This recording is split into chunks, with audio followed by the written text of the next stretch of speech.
আসসালামু আলাইকুম বন্ধুরা, আশা করি সবাই সুস্থ আছেন। বন্ধুরা, প্রথমে এই দৃশ্যটি দেখে আপনার এমনই মনে হতে পারে যে হয়তো কোথাও পারমাণবিক বোমার আঘাতের ঘটনা ঘটেছে, যার জন্য পুরো আকাশ এইভাবে কালো মেঘের ধোঁয়ায় ঢেকে গেছে।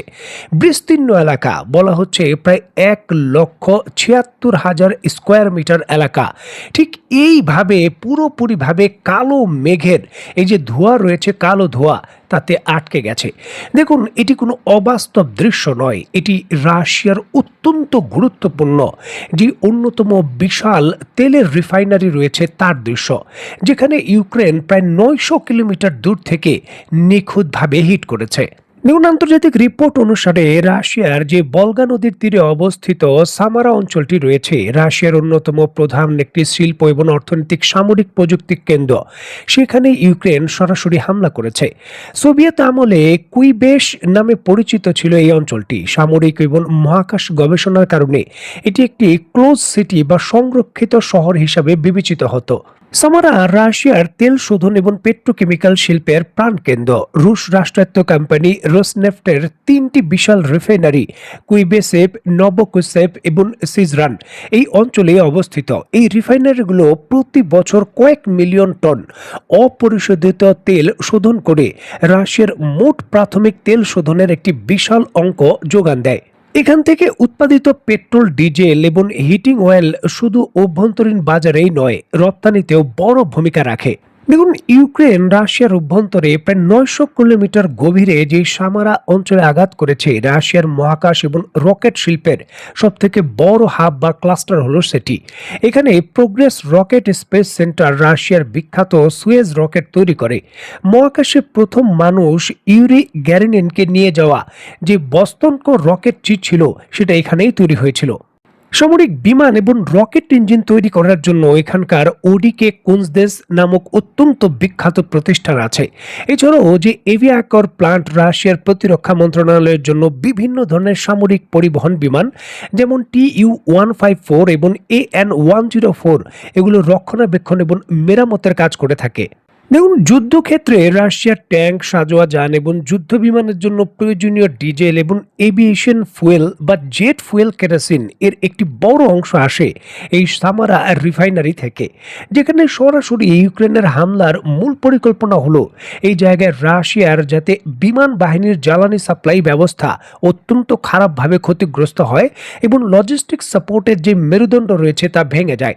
রাশিয়ান বিমান বাহিনী যাতে ইউক্রেনের বিরুদ্ধে শক্তিশালী মিশন পরিচালনা করার জন্য উপযুক্ত জ্বালানি সরবরাহ না পায় তা নিশ্চিত করার জন্যই এই হামলা, যেটি শুধুমাত্র রাশিয়ার রপ্তানি নয়, সরাসরি রাশিয়ার ব্যবহারযোগ্য যে জ্বালানি রয়েছে সেখানেও সংকট তৈরি করেছে।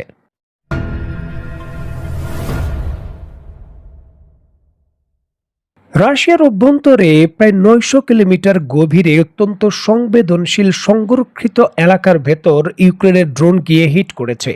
কয়েকটি গুরুত্বপূর্ণ তেল শোধনাগার এবং উৎপাদন কেন্দ্র ক্ষতিগ্রস্ত হয়েছে এবং এটি করা হয়েছে স্ক্রিনে নিশ্চয়ই আপনারা যে ড্রোনটি দেখছেন এই F1 ড্রোন দিয়ে, যেটি সহজ কথা নয়। দেখুন, 900 কিলোমিটার গভীরে রাশিয়ার যাওয়ার মানে অন্তত পক্ষে 2টি S-400, অন্তত পক্ষে 4টি S-300, রাশিয়ার ডজন ডজন যে প্যান্সির আকাশ প্রতিরক্ষা ব্যবস্থা, বুক ক্ষেপণাস্ত্র ব্যবস্থা এবং ম্যানপ্যাড, এই সকল কিছুকে পাড়ি দিয়ে তারপর গিয়ে হিট করেছে। আর এটি সামরিক ভাষায় মোটেও সহজ কিছু নয়। দেখুন, ইউক্রেনের তৈরিকৃত এই F1 ড্রোন হলো দীর্ঘ পাল্লার ওয়ান ওয়ে অ্যাটাক ড্রোন, যেটি 800 থেকে 1000 কিলোমিটার গভীরে রাশিয়ার রিফাইনারি, সামরিক গুদাম এবং লজিস্টিক হাবে নিখুঁতভাবে হামলা চালাতে পারে। দেখুন, হালকা carbon fibre glass, carbon fibre এবং বিশেষায়িত কম্পোজিট ম্যাটেরিয়াল দ্বারা নির্মিত এই ড্রোনটি, এর ফলে দীর্ঘ পথ পাড়ি দিতে কম জ্বালানির প্রয়োজন হয়। একটি ছোট প্রোপেলার চালিত পিস্টন ব্যবহার করা হয়েছে এতে। এর কারণে ড্রোনটি ঘন্টায় 150 থেকে 80 কিলোমিটার গতিতে দীর্ঘ সময় ধরে উড়ে নিয়ে যেতে পারে। দেখুন, কার্বন ফাইবার ও প্লাস্টিক কম্পোজিট উৎপাদন দিয়ে তৈরি হয় প্রচলিত ধাতব বিমানের মতো এগুলো রাডারের তরঙ্গ প্রতিফলিত করে না। ফলে রাশিয়ার দূরপাল্লার রাডারের সিগনেচার বা স্ক্রিন ছবি অত্যন্ত ছোট এবং অস্পষ্ট দেখায়। Nap of the earth flight অর্থাৎ FP1 ড্রোনগুলো অত্যন্ত নিচ দিয়ে উড়ে মাত্র 30 থেকে 90 মিটার উপর দিয়ে উড়ে যায়। পৃথিবীর বক্রতা বা ভূপ্রকৃতি, গাছপালা, পাহাড়ি এলাকা, ভবনের আড়ালে এটি রাডারের যে ব্লাইন্ড স্পট বা ক্লাটারের মতো লুকিয়ে থাকতে পারে। প্রচলিত বড় এয়ার ডিফেন্সের রাডারগুলো এত নিচে দিয়ে আসা বস্তুকে শনাক্ত করতে পারে না। এক্ষেত্রে ইউক্রেনের যে ড্রোন অপারেটররা রয়েছেন স্যাটেলাইট গোয়েন্দা তথ্যের সাহায্যে রাশিয়ান এয়ার ডিফেন্স বেজ বা রাডার স্টেশনগুলোর অবস্থান আগে থেকে ম্যাপ করে রাখে। ড্রোনটি সোজা পথে না পাঠিয়ে রাশিয়ার কভারেজ ফাঁকা কট দিয়ে আঁকাবাঁকা পথে প্রোগ্রাম করে পাঠানো হয়। আসল হামলার সময় ইউক্রেন একসঙ্গে একাধিক ড্রোন পাঠায়। এর মধ্যে কয়েকটি থাকে সস্তা ফোম বা প্লাস্টিকের তৈরি নকল ডেকোয় ড্রোন। রাশিয়ার শর্ট রেঞ্জের এয়ার ডিফেন্স সিস্টেম যেমন প্যান্সির S1 যখন সস্তা ডিকোয় ড্রোনগুলোকে ইন্টারসেপ্ট করতে ব্যস্ত থাকে, রাশিয়ান আকাশ প্রতিরক্ষা ব্যবস্থার মিসাইলগুলো যখন খরচ হয়ে যায়, তখন আসল যে FPV-1 ড্রোন রয়েছে সেটি টার্গেটের দিকে যায় এবং হিট করে। এই কৌশলে অত্যন্ত সুদক্ষ হয়ে উঠেছে ইউক্রেন, যার জন্য একের পর এক তারা এই ধরনের সফল হামলা করতে পারল। এখানে বলে রাখা ভালো, এই ধরনের হামলার জন্য হাই ফ্রিকোয়েন্সির যে টার্গেটিং সিস্টেম রয়েছে তার সরাসরি গাইডেন্স প্রয়োজন, আর এটি কোনোভাবেই যুক্তরাষ্ট্র বা পশ্চিমা বিশ্বের স্যাটেলাইট যে গাইডেন্স রয়েছে তা ব্যতীত প্রায় অসম্ভব।